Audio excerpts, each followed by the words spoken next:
Same old man. Here's Johnny. You're gonna need a bigger boat. So simple.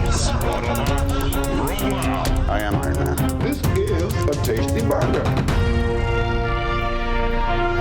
Welcome to the In Session Film Podcast. Welcome to this podcast review for July 22nd, 2025. I am Brendan Cassidy. My usual co-host, JD Duran, is currently lost wandering the Eddington desert as we speak and will not be able to join us for this conversation. In full transparency, he is actually in Michigan, spending some time with his lovely family, so we hope for the best for him and that he gets to have a great time with his family there.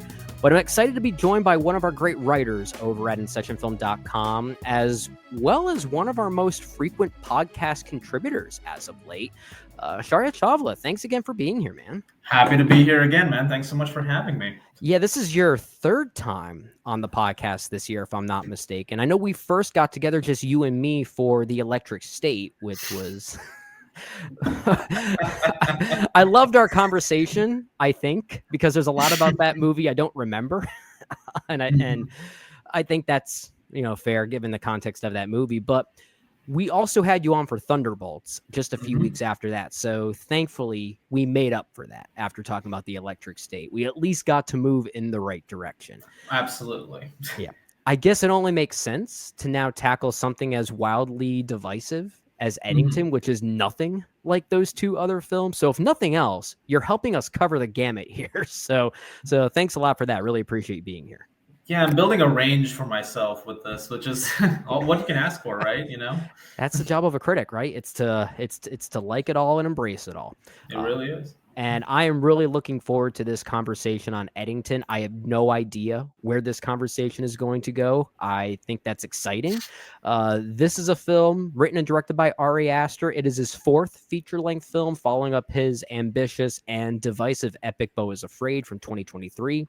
The film had its premiere earlier this year at the Cannes Film Festival, where it expectedly garnered very polarizing reactions. I'm not too surprised by that. Shaurya, I feel like we need to first discuss our feelings on Ari Aster, the filmmaker, before we get into our thoughts on Eddington. So are you generally a fan of his work? What are your thoughts on him as a filmmaker thus far? Most of the time, I respect his works, I think, quite a bit. Like Hereditary, I flat out love. I remember watching that the first time and just being absolutely blown away by it. And that was one of my favorite movies that year, in fact. Okay. And I just remember thinking, this is a director to look out for. So I love that. And it's why when Midsommar came out, I was there, like the first show was at like 9:00 in the morning. And I went for that show at 9:00. That is how you wake up in the morning, right? That is an alarm clock waiting to happen. It is incredible. And fun fact about that released the same day as Spider-Man Far From Home. And I had seen that. Oh my gosh, it did. Yeah. Yes, it did. And I saw that the night before Midsommar. So I watched that. And 12 hours later, I'm watching Midsommar. And I'm like, oh, okay. We're covering a range here. Yeah. But I thought that was also a really fascinating movie. Also a divisive one in some ways. A lot of people did not love it. Some people loved it. But I thought the creativity there was interesting. Beau is Afraid was... I still haven't figured out how I feel about that movie. That could be a good sign. For certain movies, that could be a good sign. Yeah. And it's so interesting because, again, I saw that early access. Like, I went to that one in IMAX, and I remember, after those 3 hours, I just walked out of the movie going, I don't think I'll ever know what I feel about that movie. It's ambitious. It's ambitious to a fault, but you can't say it's not ambitious. Ari Aster is a filmmaker I'm admittedly kind of mixed on, but weirdly, every time he has a new movie coming out, I get excited for it because he's at least not afraid to be bold and daring. He's at least not afraid to take some swings. He has done 3 feature films thus far as we lead into Eddington. Obviously, we're only counting his feature-length films. I don't know if you ever got a chance to see his one short film, The Strange Thing About the Johnsons. No, I haven't. Sorry. Okay, don't watch it. I say that as someone that didn't actually hate that movie, but it's it is not something I can recommend just blindly. Okay. It is one of the most disturbing 30 minutes I think I've ever experienced. I'll Wow. simply say that. Certainly a good precursor to a lot of the things that we get with his 3 feature films. And of those 3, I really like one of them. I'm mixed on another, and I really dislike another one. Okay. The one I really like is Midsummer. Mhm. The one I'm mixed on is Beau is Afraid. The one I don't like is Hereditary. And I Oh, feel wow. like I'm kind of in the minority on that one. And it makes a lot of sense because that very much is a first feature in many ways. Mhm. It really is Ari Aster taking advantage of what he wants to do as a director more than Mhm. anything else. But I also feel like, at least for me, it represents the things that I find most frustrating about him is that I don't always feel like there's a synergy between his directorial efforts and his storytelling. I sometimes feel like there's a disconnect there, and there's sometimes a lot of things that resolve themselves a bit too neatly and a bit too conveniently, if that makes sense. And I feel like Hereditary is kind of the biggest embodiment of that, but I admire the swings that it takes formally. There are images in that movie Yeah. that I won't forget. I'll simply say that. Oh, yeah. So it is effective in that regard where it needs to be. But I think Midsommar especially is maybe a tighter version of what he was maybe trying to do there, and that's why I responded to it. Again, it's not an opinion that I think most people would share. I think most people would probably be more in line with you in citing Hereditary as his best work. And even Mhm. after Eddington, I wouldn't be surprised if that is still the majority opinion, because it is very flashy in that regard. But it's the one of his I've always struggled with, and I like it less every single time, I have to admit. Sorry. I mean, I'm trying to. I mean, it's fair, you know. I do think, actually, I'll be honest, I'm surprised that Hereditary has the positive reception as much as it does. That's a good point. Because Yeah. because when I first watched the movie, I actually saw it on the recommendation of my aunt. She watched the movie before I did, and she was like, "You got to see this movie." That's interesting.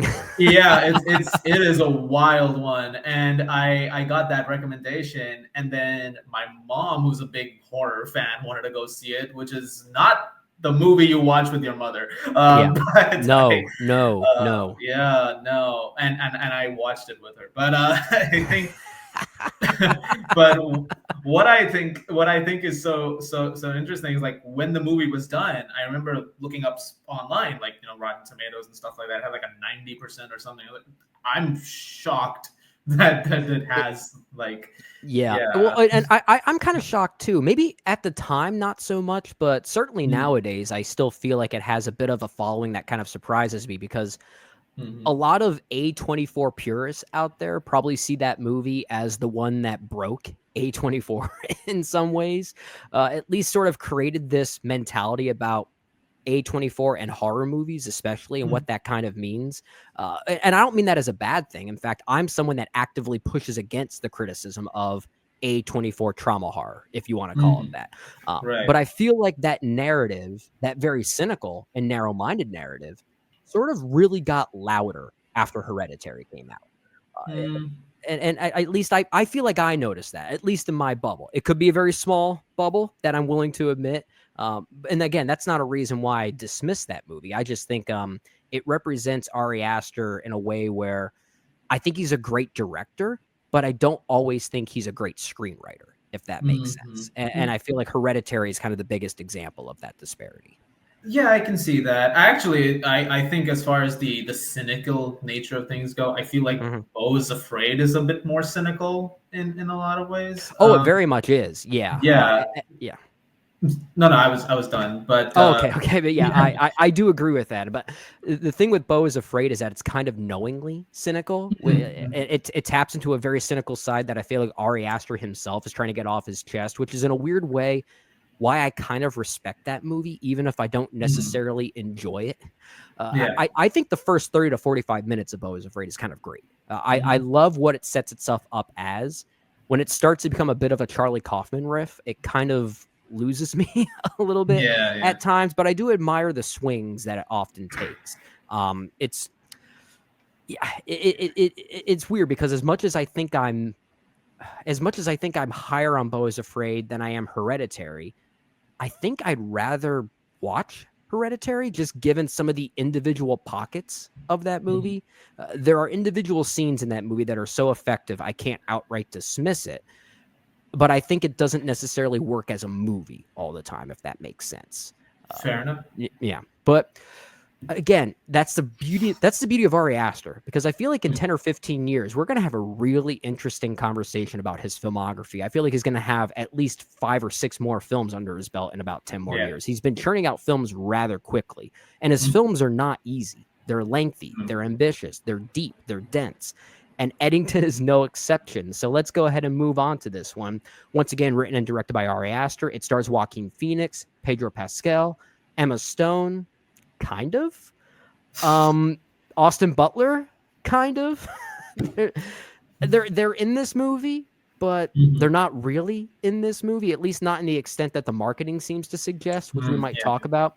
In fact, we actually get a lot more time dedicated to the likes of Deidre O'Connell or Michael Ward, Cameron Mann, and Luke Grimes. Cameron Mann especially, I'll have some thoughts on as we get to the end of this conversation.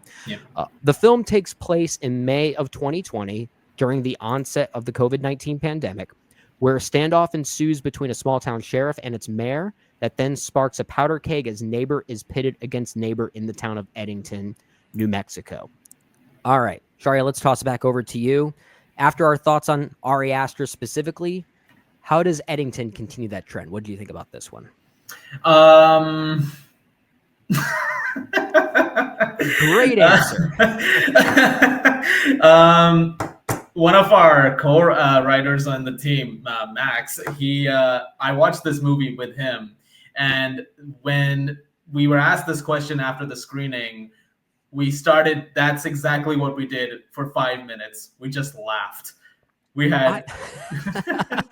Don't you just love when anything can elicit that type of reaction where you don't know what to say or do and you just laugh? It's such a way of alleviating tension sometimes. I mean, we had no idea what to say. I haven't it took me a while to really figure out my thoughts on the movie.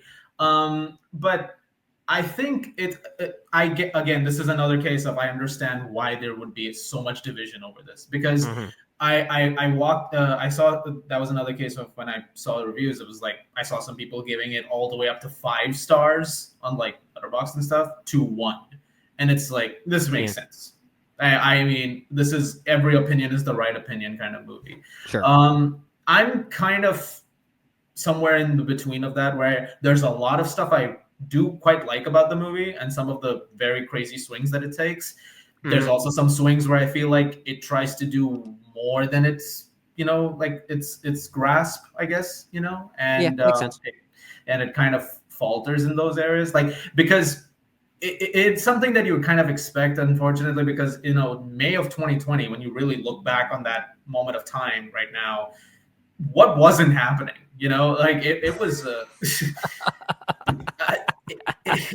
I mean, you couldn't think of a more charged moment. Like every 5 minutes, there was a news break, and trying to quantify that into this period of time when you're making this movie, I'm not surprised that you want to try and fit everything in there because something is always there. So, but because the movie's it's only so long, you're trying to do so much. Sometimes I feel like it got a little frayed in all of that. Sure. I think this is my favorite film of Ari Aster's, which I'm very surprised to say. I mentioned earlier that I'm quite mixed on him, but this is the film where I thought to myself, I think I'm starting to get it now. I think what it is, it's not so much what this film is actually about, which I know we're going to talk about as this conversation unfolds. There's no hiding the sociopolitical tensions that this movie is emulating here. But what mostly won me over with this movie, it's in its restraint, which is a weird word to use when describing any Ari Aster film. And even this one, I wouldn't necessarily call this a restrained or unsubtle film. But when compared to his prior films, which use a lot of cinematic trickery that I still mostly liked, such as that classic shot in Hereditary of Toni Collette just simply hiding in plain sight. Like, there's a lot of trickery in those movies. I don't always feel like those tricks serve the story, which is something I talked about earlier with why I'm kind of mixed on Ari Aster, but Here with Eddington, I felt a little differently. To me, this felt like the best marriage between Ari Aster, the director, and Ari Aster, the writer, that we've seen yet.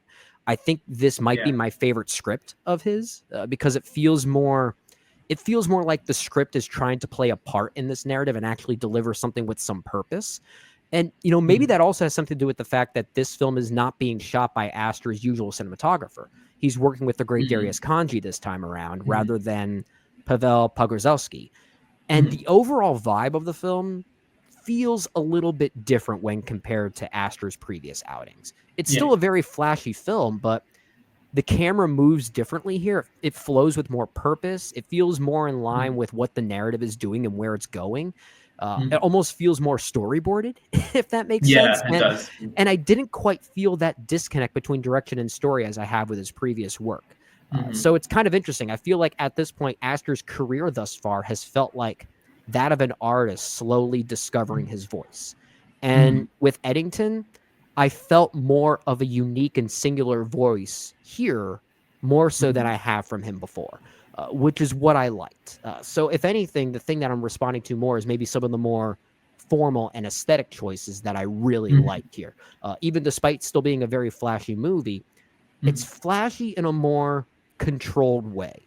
And I really like that about it, on top of what I think it's doing topically, which I'm sure we'll talk about as this conversation unfolds. So I'm kind of surprised by how much I dug this one. And honestly, the more I think about it, I'm liking it a little bit more. There's something about it that's just sitting with me in a way that I really did appreciate. I can understand that, yeah, and I think that's why I think the few days between watching the movie and then first talking about the movie, I feel like that's what really helped, because I feel like you sort of need to start formulating your thoughts. And you mentioned earlier that you're about like 10, 15 years from now looking back on Ari Aster's movies, having a conversation about them. I feel like I'm very curious about what happens with this, because I think about this from like a historical point of view. It's like you watch a movie right now of an event that took place in like the 70s or 80s. And it's like, with historical context, you can always be like, oh, they captured that really well. They captured that in a very interesting way. And, you can kind of, compare and contrast notes. But in 10, 15 years from now, we're going to be 10, 15 years past, 20 years past this. And looking back on this moment, I'm very curious how that retrospective viewing will be, because in terms of how it captures the moment, because I think there are some great things over here where he captures the chaos and the just the collapse of certain things in the most effective ways. In fact, that's a credit to the camera work too, because the cinematography, it's very kinetic. It's like keeps you very much it makes you a part of the chaos as well. And it kind of feels like you're walking with him, like you're actually an observer, and you're actually a townsperson in some ways, like you live in Eddington.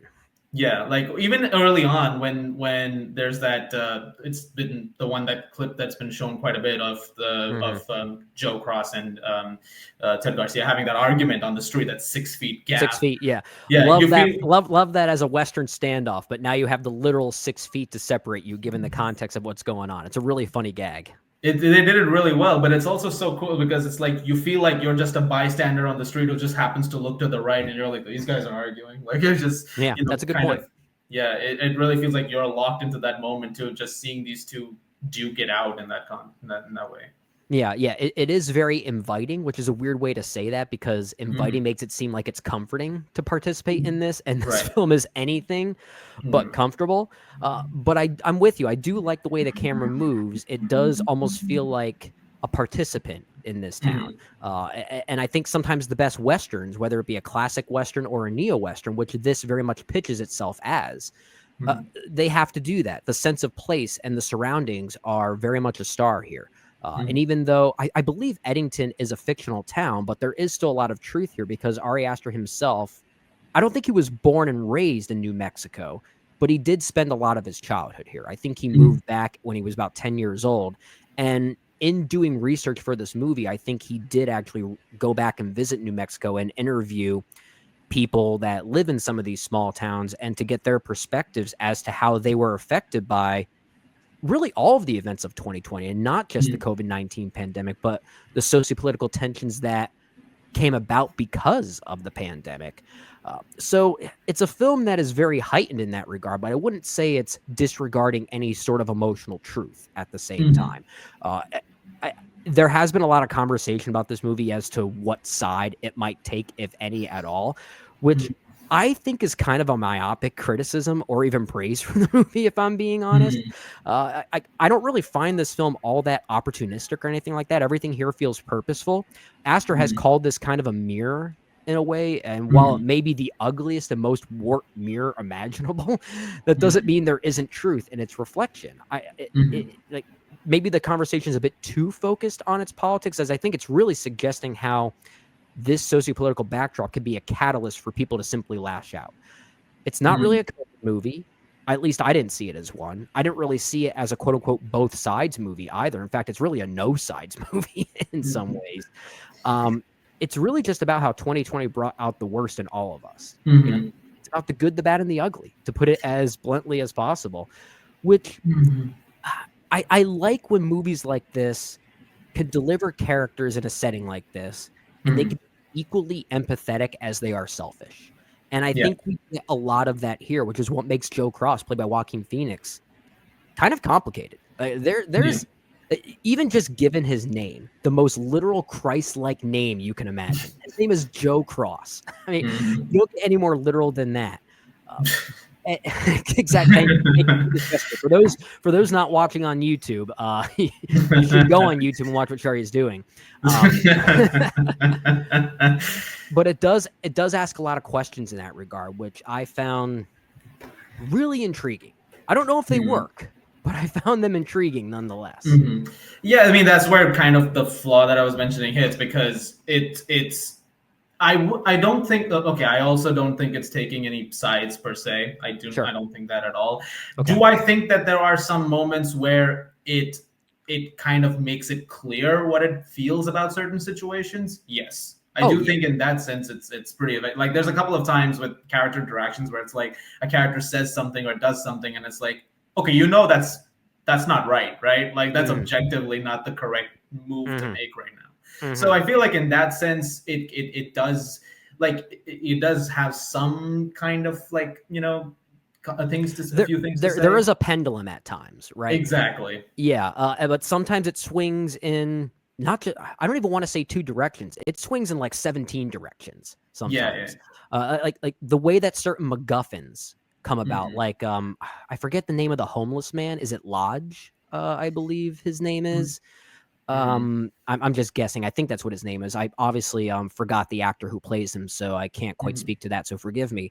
But the way that he's treated in this movie, which maybe we'll get into a little bit later towards the end of this conversation, maybe we can get into some specifics and some spoilers, but he's treated in a certain way that represents kind of the ugliness of everyone here, and how everyone has become kind of a target for that heightened ugliness, just given the backdrop at play, and how this backdrop heightened the worst tendencies out of really everybody, but also sometimes the best tendencies out of everybody. There's a little bit of a middle ground happening here, and I did find that fascinating. Yeah, I would say that. I feel like there's I'm drawing a blank on some of that too. I've only seen the movie one time, there are a couple of things I want to revisit. Like there's a couple of things that I will say that did kind of escape me when he was saying. Like there was a couple of times early on, because there are some.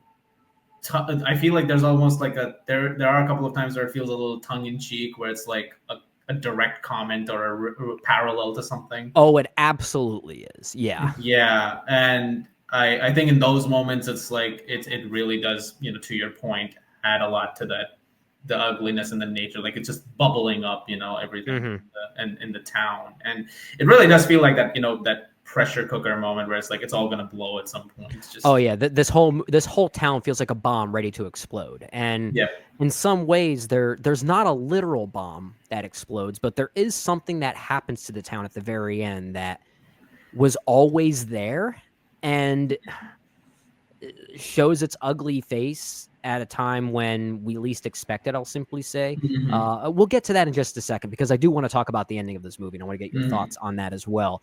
But I think leading up to that, as this powder keg that you're talking about, I found it weirdly effective because I kept sitting there and thinking, okay, I understand the obvious parallels between certain characters and, let's say, real life Mhm. demographics, right? Yet it's interesting when I see someone who is arguably a very evil man, like Joe Cross, at least given the actions at play. Why do I still feel like I have a little bit of empathy for him? Like, does it feel like it does sometimes seem like he has a genuine sense of care for his people and maybe his family, and yet also acts out of complete selfishness at the exact same time, and Mhm. also represents a very conspiratorial mentality that is not too far off from the truth. I think there's a lot of nuance in that regard, which is kind of surprising given this type of movie and where it ends up going. And on top of that, I'm curious what you think about this. I found the film kind of hilarious. Mhm. I think it's a really effective black comedy.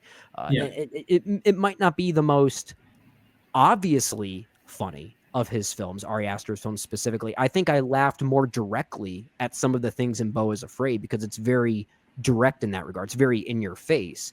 But there are little things in Eddington that I kept chuckling at. I don't know if Mhm. there's ever a moment I laughed out loud like I may have, let's say Mhm. for example the penis gag in Beau is Afraid. I think I've Mhm. never laughed harder in any Aster film aside from that moment. But there are little things within Eddington that just made me chuckle, such as Joe Cross's truck and all the campaign signs he has on his Yeah. truck. You notice how there are a lot of grammar mistakes on those? You're being You're manipulated. being, yeah. It's pretty easy to see, but I like that the film doesn't call attention to it. Like that's Mhm. this movie's version of Tony Collette hiding in the corner. Like that's basically Right. what Right. that is, and I think that's really clever. Yeah. Which, by the way, I didn't notice of that until the second viewing of Hereditary, and that freaked the hell out of me that time. Oh So, my gosh. yeah, I didn't notice it, and then I watched it again. I was like, oh. I want yeah I wonder if there are any instances in certain theaters that completely botch that moment just given maybe bad lighting in a theater or something like that. I think that was my theater because I think Okay. the bulbs were like half of them were off for some godforsaken reason, and Oh so gosh, that's wrong. That's a complete disservice to that moment. yeah, I know it's such a shame because when I watched it at home and then I remember the proper backlighting and all that, and I was like, oh, well, okay. So, Mhm. but Mhm. yeah, going back to this movie, I think I laughed a lot at those real, parallels and stuff that were being made when it came to Mhm. a story.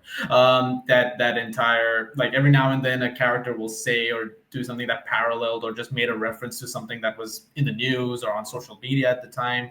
which social media comes up so much over here. Like early on in the movie, someone just like plops the laptop down. I was like, look at this conspiracy theory going back all the way to like 2018. It's like, Yeah. that takes me back. And it's like, Yeah. And it's like it's Joe's mother-in-law is leaving literal printouts of these conspiracy theories all just over the house. yeah, and that took me, but that made me chuckle because I was like, that Yeah. very much reminds me of early 2020 when everything Mhm. was like being laid out, and we were talking about all kinds of crazy stuff in order to like make sense of things, Yeah. like Yeah. and in my head, like when I think of it, like I had reactions to that, some of that happening in real life, where I'm Sure. like, that's crazy or that's a little too much. But in the movie, I couldn't help but laugh and be like, I mean, it happened. Like Well, there yeah. is. Yeah. There's a tone to it that just makes it feel I Hmm. don't want to say appropriate, but maybe more accepting in a way. Like you called it tongue in cheek, I think. I think you used those Yeah. words earlier. And I do agree. There is a very tonal choice that Ari Aster makes to be very tongue in cheek and very deliberately so. And I did appreciate that, especially given the seriousness of Mhm. everything that's happening here. It basically turns this entire town into a melting pot of pretty much every sociopolitical issue that happened, not just in 2020, but still happening now.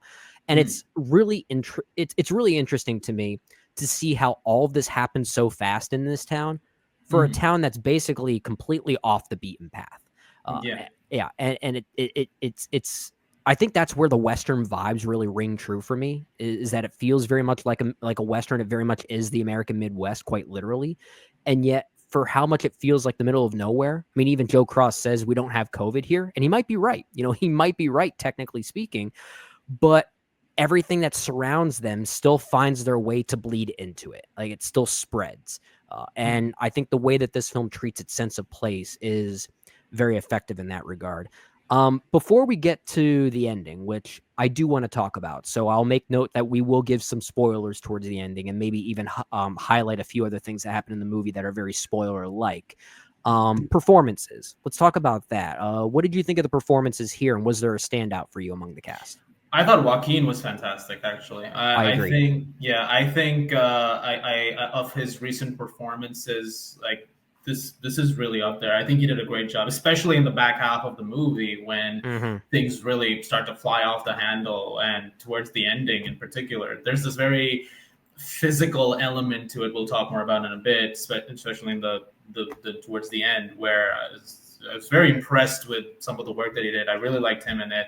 I also really like Pedro Pascal. I thought he was great in the movie, and some of the back and forth that he had with Joaquin, I thought they did a pretty good job over there. But as you were mentioning, right, it's like you have other big actors named over here like Emma Stone and Austin Butler, and it's like the brief moments that you get with them. I like what they were doing. I like Austin Butler in particular. He really has this.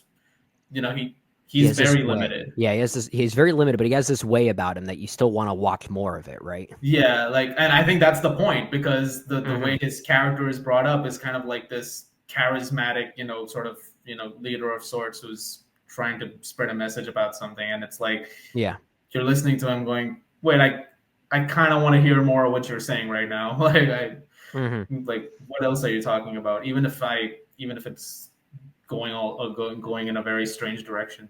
Yeah, I do wonder if this is one of those movies that'll get a similar Midsommar like director's cut treatment or something like that. Maybe there was more there between Austin Butler and what that character represents. Maybe even a little bit more from Emma Stone, who has a pretty prominent role for maybe the first third, and then is sort of written out of the movie in a way. Yeah. And I don't necessarily think these things should be removed from the movie, because I think they actually do complement the film's sociopolitical tensions, as we're talking about. But at the same time, it doesn't really go anywhere. That's the other thing about it. It's like the two of them that's the thing I'm wrestling with the most when it comes to this movie. And I'm not sure if it's really adding anything. Yet at the same time, I don't think you remove it, because I think it does have a place in this narrative.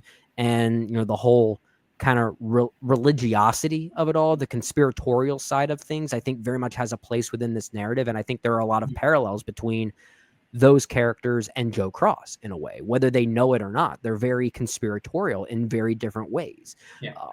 But yeah, I don't know. At the same time, I like their performances. I really like a lot of what they're doing, especially Joaquin Phoenix. I agree with you. I did not really know he was the lead of this movie when I went to go see it. I all the marketing and everything about it, especially from the poster, I kind of expected more of an ensemble piece, maybe something in the vein of, I'm thinking about neo-westerns right now. There's a movie from the 90s called Lone Star from director John Sayles. It features the likes of Gary Cooper and Matthew McConaughey and Chris Christopherson and Elizabeth Pena. And that's very much an ensemble piece. It's kind of like a Robert Altman film for the 90s in a way. And everyone has a very equal place. And Ari Aster was clearly inspired by that movie, especially given some of the utilizations of border crossings and some of the thematic subtext of that movie. That's very much apparent here as well. The movie is very much a melting pot in many ways. But I did not really expect Joaquin to basically be front and center the entire time. He is our Cypher in many ways. I found that really interesting, especially given where that character goes. He makes choices, and some people are probably going to be very mad about those choices. But I think he's very effective in that regard, playing yet another leading man and making a film kind of feel like an event, which he always does. Yeah, I'm inclined to agree over there, because even though in the later half of the movie there's so much that he's doing where I don't agree with this. Objectively, this is so wrong. But then but I think it's because he's selling it as well as he is, in the performance and the character. It's like I think that's what really makes it go forward, I think, by the end of it. Mm-hmm. Yeah. Yeah. So we're sort of dancing around these spoilers. Let's just go ahead and get into it as we round out this conversation. So we're going to get into some spoiler territory for the rest of this conversation. I feel like there's there's really a few inciting incidents that change the entire trajectory of where this movie's going. The first one being the lodge character, the homeless character that occurs at a bar. And I mentioned earlier, the way that people sort of brush off this man is really telling about the type of people that live in this town and where their standards ultimately are and what they're preaching. There's a moment where Joe just flats out he kills the man. He just kills the man. And I feel like that's maybe the spontaneous inciting incident that maybe is the most triggering incident than anything else. That sparks something in him before he starts taking more tactical notions that are fueled more by his own ego and his own selfishness. And that's the moment there earlier that really led to the birth of all that.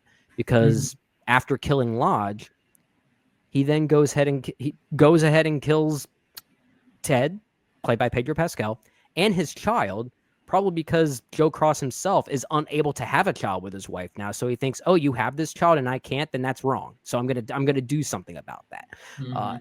So you're right. He makes choices that are not forgivable, not forgivable at all.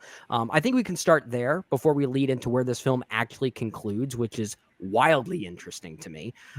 But we definitely get some of these inciting incidents in the way that it treats the Lodge character, and then eventually the Ted characters, kind of these MacGuffins to get Joe Cross into this new emotional territory, if you will. Like they actually, so you were talking about him being like a bit of an empathetic character. I mean, before we get there, you have a mother-in-law in his house who's already sort of completely lost faith in him when it comes to him being, a supporting husband, just being a supporting, man of the house in general. Like he's like a complete, looked at as a complete loser. His wife is very much on the outs with him, pretty much. Like everything seems borderline crumbling apart over there. And there's a point in that argument when she's having with Ted where it's like your entire department fell apart in like no time. Like you lost all your deputies and all that. They all moved over. You can't keep your own thing, running. And like he's trying to run for mayor. It's like, you're gonna take my job. Like you can't even do your job properly. Like you're seeing all of these things building and building. It's predictable that he will have a breaking point, because when he shows up to the party as well, like that Ted's having for like his like, this is building to something. The fuse has been lit this entire time. Yeah, because he tries some attack points at Ted as well. Those fall apart, and then when he shows up to that party trying to stop the music, Katy Perry's firework, and that's a great needle drop. Oh, it's such a good needle drop. It's a really good needle drop. And props, side note, props to my theater, which blasted the audio at that point of time. Like they really turned up the speaker volume. So oh man, you see, like this is why we advocate for the theater experience, because sometimes the theater can play a part in actually emulating how that movie's supposed to feel in that moment. Yeah, like the projector guy was like, I'm going to turn up the volume here. So when we were watching, it's like boom, boom. It's like, whoever's operating that theater basically became a supporting character in that movie in some ways. Basically became the new sound engineer for that movie. Exactly. Go to the theaters, guys. But then he gets slapped out of the party. And that was actually that I feel like was the final moment. You're right. That is kind of the inciting incident that then leads to the breaking point for sure. Because it's a public embarrassment. There's that video playing of I'm forgetting her name, Emma Stone's character. She's like, is it Louise? crying. I think it is. Louise, yeah. She's like down. She's like debunking everything that Joe is trying to throw at Ted and regarding adultery and all that. And which was already very wrong of Joe to do, to bring his wife into his own political agenda, right? Which she points out. Yeah, as she rightfully points out, without her permission. Maybe there was some empathy in how he felt about her, but at the same time, there's also a lot of self-righteousness and ego feeling that as well. Yeah. And so then after that, what happens? It's like, I expected him to take a shot to eventually, go off the handle. And then he does that with the homeless man. Mm-hmm. But then I kept thinking, well, but then that's where the wheels come off, right? Because then I thought, okay, now there's nothing stopping this guy because he just killed a man. Who else is he going to kill? Yeah. Uh, And then it basically becomes kind of a brief thriller for a moment as to whether he'll get caught or not and how he's going to cover his tracks. yeah, which is the next good chunk of the movie. Yeah, that's more or less the second half. There is, a little bit there about his one. I guess he's a deputy that he promotes to, Michael, played by Michael Ward, who is. He's the one black man on the police force here, and basically becomes the target to try and pit these crimes against. And there's a lot to discuss there that's very distasteful and very ugly. But yeah, you're right. For the most part, the film becomes kind of a crime thriller, a Western crime thriller more than anything else, until a few things happen that I did not expect. I mean, Antifa comes in to wreak havoc in the town, which I still don't know how I feel about that. I kind of laughed at the ridiculousness of it all, given that they have this private jet that basically goes on the hunt here. So I still haven't found that thing that maybe I'll see it again and be able to find that thing, but I haven't really discovered that one thing that allows me to fully accept that within the narrative without feeling like it's just too randomly convenient. But at the same time, I think I like that it's here. Just given the heightened places that the film is going, I don't know any other way you can end it that would make me feel satisfied. I don't know. It's a strange choice in a strange movie, and I like that it makes that strange choice in a weird way. I suppose the idea is like, because he's now completely, like switched over, like he's now not really, keeping himself in check when it comes to whatever he's doing and stuff like that. It sort of opens the floodgates to everything else. So it's like, if there was a conspiracy theory he saw earlier and he was like, I don't really care about that. Now it's like, well, what if it came for you? Like, just this idea of all of this, sort of coming down upon him in the most crazy ways, and they're bold swings. Like when it was made clear that this was the Antifa private plane that was coming to like shoot down. I was like, okay, I can see. I don't think this is gonna work for everybody. It's not. It is not at all. The one thing that I did really like about the film's ending is really the coda as to where these characters all end up. And the thing I like the most is this lingering and looming presence that is always there, but not enough people really acknowledge in the movie. And when I say that, I mean characters in the movie don't always talk about it, not until the very beginning and even partially towards the end. It's this AI data center that ends up getting built in this town, which is weirdly the one thing that's able to bring everybody together, whether they know it or not. Like in a way, I called the Lodge character, the homeless man, one of the film's biggest MacGuffins, but this AI data center is kind of the biggest MacGuffin of the movie. And there's a lot of talk about it maybe contaminating the water supply, which is why there's some political pushback as to whether it should be built or not. If I'm not mistaken, Pedro Pascal's character of Ted, who is currently mayor, he is the incumbent, he wants it built, but there's a lot of pushback from the town. And yet, despite where the movie ends up going, it still gets built anyway. And I think, if anything, it showcases the inevitability of how everyone in this town and how we as people get and receive our information. It's all about technology. It may be the biggest thing that I think Ari Aster wants to communicate to us is that we're all absorbing. For those watching on YouTube, we're all absorbing from this thing. We're all absorbing from this thing. This is where we get our news nowadays. And I feel like that's maybe exactly. I feel like that's exactly what maybe this ending is suggesting, in a way, that even despite some of the political and capitalistic pushback that some people had for this data center, the inevitability of it being built was always there. It was always going to happen. And that's exactly what happens at the end.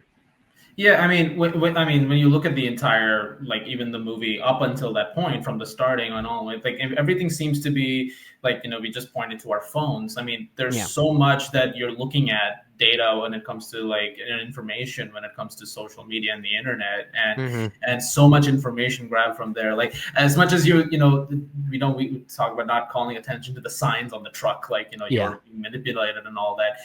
That all of that is like sign after sign, like, like something that you heard a podcaster say on online or something, or just something that came up from somewhere. So it feels like there is this sort of rolling domino effect where it's like the social media algorithm, or like whatever we're seeing all the time is rolling into the next thing, and we don't realize it, like how much it's happening, until it actually happens. So you might see something and go, I'm against this, and then a few hours and a few Instagram reels later, you're like, actually, why not? Let's give that a shot.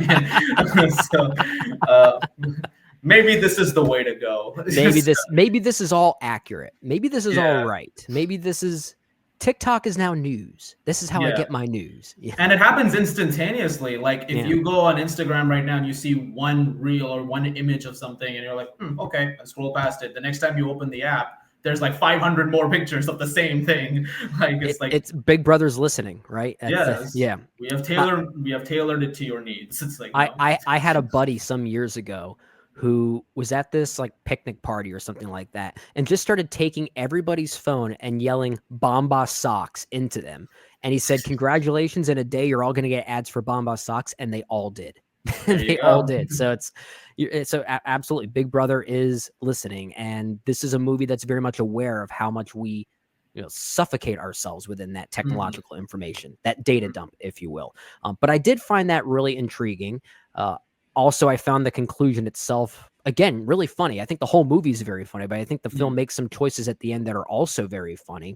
The Brian character, played by Cameron Mann, I highlighted him when we talked about the stars of this movie, where some of the scenes involving him are some of the funniest things I've seen all year.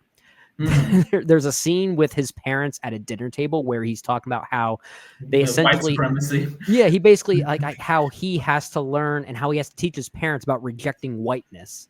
And his dad's reaction is one of the funniest things I think I've heard all year. That, like, we're in spoilers now, but that I'm not going to spoil. If you're going to go see this movie, go in blind to that joke. I think it's funny.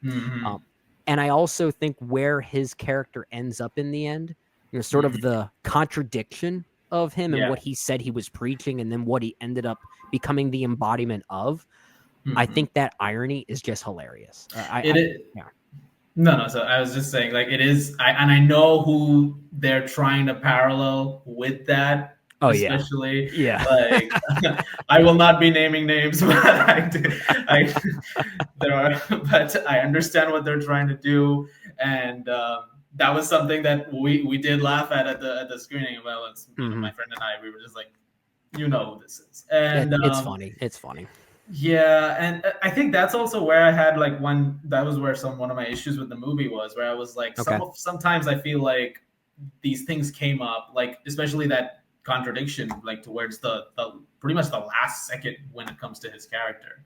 And I was just thinking, like, I wish some of this had a little more time to sort of marinate, but also I feel like it gets maybe a little too direct with what it's trying to say. Like, it starts to sort of spell it out.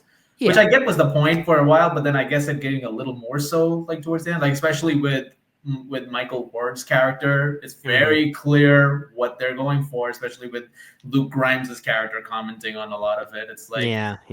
I see what you're doing. Like, I feel like you're spelling it out. You don't have to spell it out. I get where that's fair, and there are moments where its lack of subtlety kind of collapses on itself. I admire that it's here, especially given how recent many of these events still are. It does beg the question as to whether a movie like this is too soon to even happen. And I think that is a fair question to ask.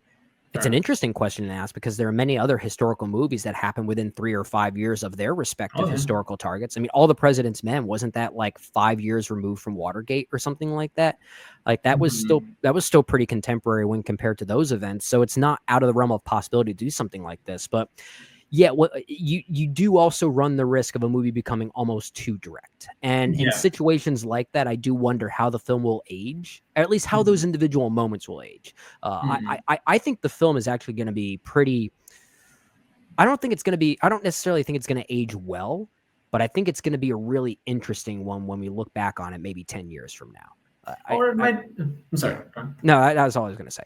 Oh, okay. Or it might be a mirror. Like that's what Yeah. I'm so curious about. Maybe it'll just be like that moment in time. You sort of look back on it, you're like, that was crazy. That was crazy. Yeah, that happened. Well, it is a crazy movie. Yeah.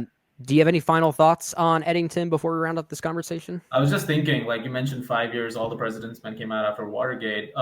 After 5 years, post 9/11, there was United 93 and World Trade Center. That's true. Yeah, those two movies dropped. I remember that time it was like, is it too soon to make a movie about 9/11? And since then there's been so many post 9/11 like thrillers and TV shows which have dealt with that storyline. It's always interesting when you look at it in that frame of mind, where it was like something that was in that moment, and then you go back to it and it's like that. It's like a snapshot. Like if you watch United 93 now, it's like that it just captures that moment of time. But to a point, because you don't really know what happened on that flight, but it's like you go off the call logs. But it's like it just goes back to that moment of that happened. That was a moment in our modern history, which you watch now, like I guess almost 25 years it's going to be now, and you go, oh my God, So that's why I'm so curious about the historical context of what happens with Eddington, because in 2035 or whatever, like, or 2040, when I'm not going to say kids should watch the movie, but like, or it's maybe not something we should, advocate for, history class in high school or something like that. Probably not, but like, I'm sure someone will watch it, someone who is, younger age right now will be older and probably check it out. I wonder what it'll say then, it's like, then that'll be the question that is asked to us, where it's like, what was that like? And we're like, we're telling the story like, back in our day, we had this pandemic. We're going to tell you that. We're going to be like those old people, like, oh, back in that day when yeah, that is my version of an old man voice, and it's so terrible. So I want to talk about this years from now. I want to see how it goes. Like, I'm curious about that conversation. Absolutely. In the future. Yeah. At this point now, I assume Hereditary is still your favorite of Ari Aster's films. I would say so. I think this would be my third or second. Like, I really like Midsommar as well. And I think so. I think Hereditary is still on top for me, and then it's Midsommar, and then this, and then maybe Beau is Afraid. I actually don't dislike any of his movies. I have a tremendous admiration for what he brings to the table. Absolutely, yeah. I mean, yeah. I have like I said earlier, I have a very complicated relationship with this man, and yet every time he has a new movie coming out, I expect it to feel like an event, which is why I'm excited. I don't always like the event, but I like when filmmakers make movies that do feel like provocative events. And in some cases, Aster's films do feel like provocation for the sake of provocation, which can be a good thing sometimes. But I felt like he had something genuinely to say with regard to Eddington. That's why I said earlier, I don't think this movie really is opportunistic or anything like that. No. It feels very purposeful. And I felt something genuine out of what Ari Aster wanted to convey here. And I'm curious to see it again. I had a good time and I laughed a lot. It's a very funny movie. And I kind of want to see it again. So maybe I'll even like it more as time goes on. Maybe. For those of you listening, if you agree or disagree with what we just had to say about Ari Aster's latest, you can leave a comment if you're watching on YouTube or listening to us on Apple Podcasts or Spotify. You can also hit us up on social media, Facebook, Twitter, Instagram, Blue Sky. We're active on all of those platforms there. You can also email us your thoughts in long form directly at insessionfilm@gmail.com. Before we adjourn here, though, thank you, Shaurya, for joining me once again. We really do appreciate it. Always a pleasure, man. Yeah. And for those of you listening who aren't familiar with Shaurya's work, first off, what is wrong with you? And secondly, why don't you tell us where we can find all your work online? Not just In Session Film, but also your other work outside of In Session Film. Well, outside of In Session Film, I run my own YouTube channel, which is named Shaurya Chawla. Easy to find. You can go check me out over there. I review movies, I review shows, video games, whatever have you. Hope you guys have some fun over there. You can also find me on social media under that exact name. My handle is pretty much the same everywhere. Like it's _ Shaurya Chawla, because apparently there's more than one of me. So Don't you love and hate that when your name is way more common than you ever thought? Yeah, but I'm the most famous one, so That's true. Good answer. Good answer. I take that, victory with me. But either way, your work is really excellent. Like I mentioned earlier, I didn't watch your Eddington review on YouTube going into this because I wanted to go into this review blind. And I'm really curious to check that out. But I really love all the work you do on your YouTube channel, but also all the great written work that you've done at InSessionFilm.com. So I urge everyone listening to go and check that out as well. Really do appreciate you being here, man. Can't wait to get you back on yet again sometime soon. Just a few quick plugs before we get out of here. On episode 646, JD and I used Eddington as inspiration to talk about our top 5 neo-Western films, which I sort of discovered mid-episode. That's a subgenre that is kind of a favorite of mine. A lot of these films are aesthetically things I just respond to, which made for a really great conversation there, and I hope you all go and check it out. We also have a podcast review available right now for I Know What You Did Last Summer. Both myself and JD were not there for that one. The great Megan Kearns led that conversation with our writer Lane Mills, and didn't differ too far off the beaten path when it came to the general consensus around that one, but they had a great conversation nonetheless. We also have a new Women in Session out there where Kristen Battistello was joined by Zach Youngs to discuss the great city of Seattle and its representation in cinema. And while I haven't been to Seattle myself, I'm a huge fan of the music scene that originated there in the 80s and 90s. So that episode was incredibly fun to listen to. Be sure to check that out as well. Shaurya, thanks again for being here, man. And thanks everyone for listening. We will see you all next time on the In Session Film Podcast.